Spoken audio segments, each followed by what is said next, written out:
हाय नमस्कार, मी अतिशा लाड राजश्री मराठी शोबजमध्ये तुम्हा सगळ्यांचं स्वागत आहे. तर मी आता आई कुठे काय करते या मालिकेच्या सेटवर आहे आणि आता लाडकी सून आणि लाडका लेक म्हणजेच बाबांचा लाडका आहे तो जास्त करून है ना.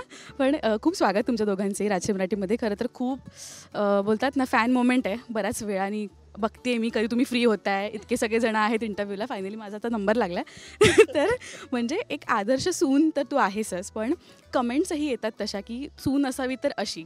तर त्यांना रिप्लाय वगैरे केलास का कधी की खूप वेळा रिप्लाय केला आणि मला आवडतं रिप्लाय करायला.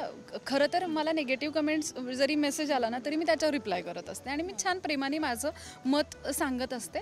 कारण आता सोशल मीडिया आहे, आपण प्रेक्षकांशी कनेक्ट होण्याची ही एक वेगळंच साधन असल्यामुळे ते होतं आणि छान वाटतं मला की अशी सून.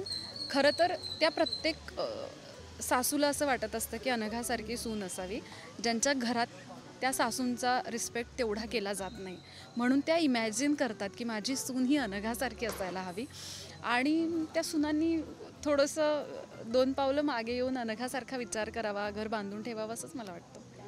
सेम ऑपोजिट कमेंट्स तुला असतील की का असा वागतोस तू अनघासोबत किंवा का आईसोबत असा वागतोस, त्याला तू कसा अप्रोच तुझा नाही तो म्हणजे लोकांच्या कमेंट करेक्ट आहेत. कारण मी पण बऱ्याच वेळा अरे हा असा काय म्हणजे ॲज अ निरंजन म्हणून तुला माहिती आहे माझा स्वभाव कसा आहे. त्यामुळे जेव्हा हे असं लिहून येतं ना अख्खं, तेव्हा मला असं होतं की अरे बापरे चॅलेंज आहे आज. तर म्हणजे मी कॉन्सन्ट्रेशन फक्त वाईट वागायचं आहे हे सगळी मला आतून आहे ना. म्हणजे तो जो ॲरोगन्स असतो ना माझ्यामध्ये की हां बोल मग काय झालं, हे जे असं हिच्याशी जेव्हा बोलतो ना, जा तुला जे करायचं ते कर, तर तेव्हा हे बोलताना ना हा ना सो हां ते असं लगेच आता इतकी 4.25 वर्षामध्ये सवय लागली ना की लिहून दिलं असं ओके हे कॅरेक्टर आहे. पण अभिचं कॅरेक्टर नाही, कधी असं असतं कधी असं असतं, अनप्रिडिक्टेबल असतं, ते कळत नाही काय काय चाललं इकडे आजूबाजूला. म्हणजे मला कुठेतरी वाटतं की चला अनघाशी आता छान व्यवस्थित बोलीन वागीन तिच्याशी. बरं गंमत काय होते, हा चांगला वागतो का तुम्ही जर नीट ऑब्झर्व केलं असेल ना, तिला म्हणतो की चल जरा बाहेर पिक्चरला जाऊयात, खायला भेळ खायला जाऊयात, आम्हाला भेळ आवडते खायला. तर तेव्हा नेमकं तिला ना आईकडे जायचं असतं. हे जे काय नेमकं तिला आदर्श मुलगी हो हे एवढा आदर्श म्हणजे की मग अभिसारख्या मुलांनी काय करावं हा मोठा प्रश्न असतो ना की प्रेस कॉन्फरन्स बसवली. नाही काही काही आहेत ना, काही पुरुष आहेत ना काही आहेत ना मला मेसेज करतात, अरे तू करेक्ट भाई करेक्ट बोललास तू काय एकदम म्हणजे एपिसोड हा भावा एक नंबर असं दाखवायचं होतं, ते एपिसोडच दाखवतो मी आता. टेलिकास्ट झाल्यावर कसं असेल ना, चला आता मला कमेंटसाठी रेडी राहायला लागणार आहे, कमेंट्स मला आता येणार. हो ते दरवेळेला असतंच काही ना काहीतरी, अरे असं का वागतोस हे काय वागतं. पण त्यांच्या त्या भावना आहेत आणि मी त्यांचा रिस्पेक्ट करतो. त्यांनी हे रिॲक्ट होणं खूप गरजेचं आहे, तेव्हा जाऊन कुठेतरी मालिका चर्चेत आहे असं होतं. जसं आम्ही बघतोय आदर्श सून आहे आणि सगळं आहे, पण आता एक वेगळा प्रवास सुरू होतोय. पण तुमचा अप्रोच कसा असणार आहे, कारण का अनेक वर्ष आपण मालिका बघतो लहानपणापासून, एक पुरुषप्रधान किंवा लव्ह स्टोरीज आणि बाईच्या भोवती फिरणारी ही पहिलीच मालिका असेल मला असं वाटतं. पण प्रत्येकाचा वेगवेगळा प्रवास सुरू आहे आणि आता आम्ही एपिसोड बघितलं त्यात एंट्री होते आता अभिची. तर काय म्हणजे असणार तुमचं स्टँड?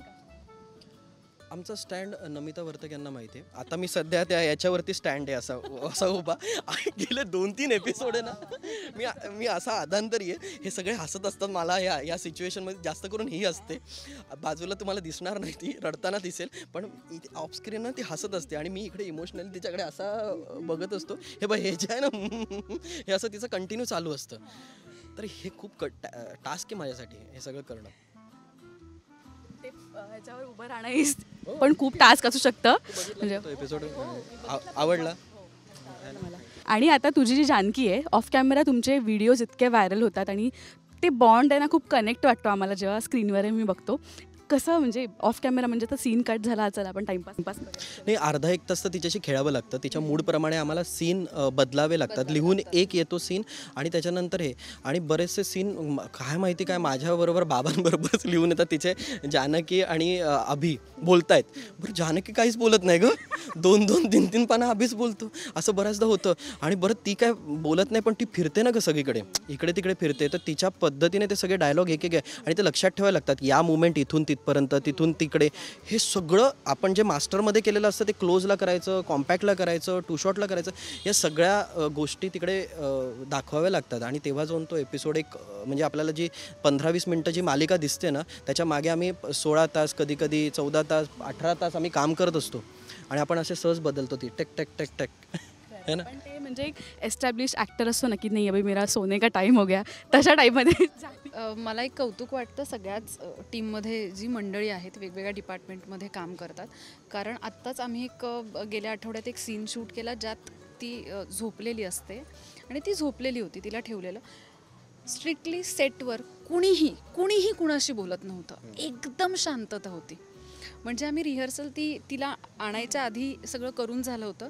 आवाजसुद्धा कुठल्या आवाजात बोलायचं हे पण ठरवलं होतं की एवढाच आवाज लावायचा, जास्त मोठ्याने बोलायचं नाही. ती झोपली आहे आणि इतकी शांतता होती. म्हणजे ज्यावेळी लहान मुलं सेटवर असतात ना, एक वेगळंच माहोल असतो त्यांच्याबरोबर खेळण्याचा. कुठेतरी सगळेच इतके मोठे आहेत ना, त्यांच्यातलं बालपण आणि त्यांच्यातलं एक बाळ बाहेर यायला लागतं तिच्याशी खेळताना. प्रो होणार आहे मुलांना सांभाळण्यामध्ये है ना आता. आणि तुझाही नवीन प्रवास सुरू झाला आहे, पर्सनल लाईफमध्ये नवीन घरही घेतलं आहेस, सगळं खूप पॉझिटिव्ह होतं आहे. आणि अशीच मालिका पुढे जात राहू दे. आम्हाला ट्विस्ट अँड टर्न्स पाहायला खूप आवडतात.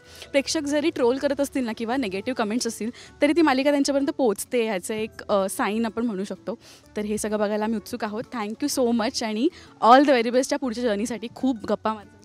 Yes yes yes, thank you so much. 2:30 वाजता भेटा आता डायरेक्ट 18 तारखेपासून स्टार प्रवाहावरती आई कुठे काय करते. Thank you so much. थँक्यू.